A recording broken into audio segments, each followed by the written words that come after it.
രാം നാരായണ റാം എന്ന ശബ്ദം നമ്മുടെ ഉള്ളിലെ വിവേകം, ജാഗ്രത. രാം നാരായണ റാം എന്ന ശബ്ദം എല്ലാവർക്കും ഉള്ളതാണ്, എല്ലാരോടും കൂടിയുള്ളതാണ്, എല്ലാം നിയന്ത്രിക്കുന്ന ശക്തിക്കുള്ളതാണ്. ഈ ശബ്ദം നമ്മോട് സംസാരിക്കുന്നു, നമ്മൾ വിളിക്കുമ്പോൾ പ്രതികരിക്കുന്നു. ഈ ശബ്ദം നമ്മളെ കേൾക്കുന്നു, മനസ്സിലാക്കുന്നു, നമ്മളെ സമീപിക്കുന്നു. ഇത് നമ്മുടെ എല്ലാ പ്രവർത്തനങ്ങളും പൂർത്തിയാക്കുന്നു.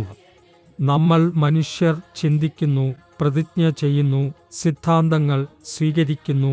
എന്നാൽ നമ്മുടെ പ്രവർത്തനങ്ങളെ നടത്തിക്കുന്നത് രാം നാരായണ റാം മാത്രമാണ്.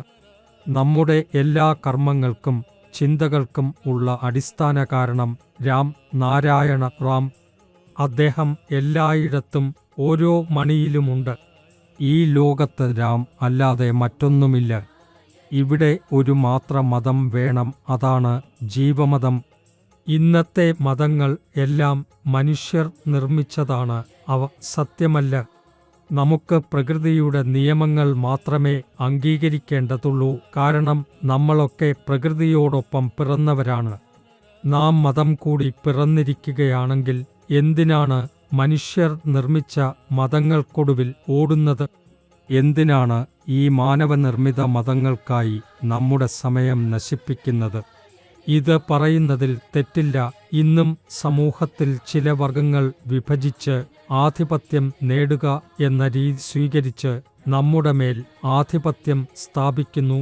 നമ്മളും അതിനെ അംഗീകരിച്ചു ജീവിക്കുന്നു, കാരണം നമ്മൾ അകത്തുനിന്ന് ബലഹീനരായിരിക്കുന്നു. ഇന്നു മതത്തിൻ്റെ പേരിൽ ആളുകളെ തെറ്റിദ്ധരിപ്പിക്കുന്നു. ഇത് സമൂഹത്തിലെ വലിയൊരു അപകടമാണ്.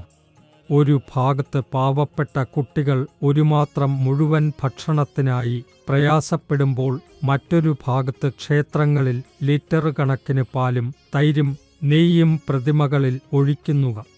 ഇതല്ലോ മതത്തിൻ്റെ അർത്ഥം.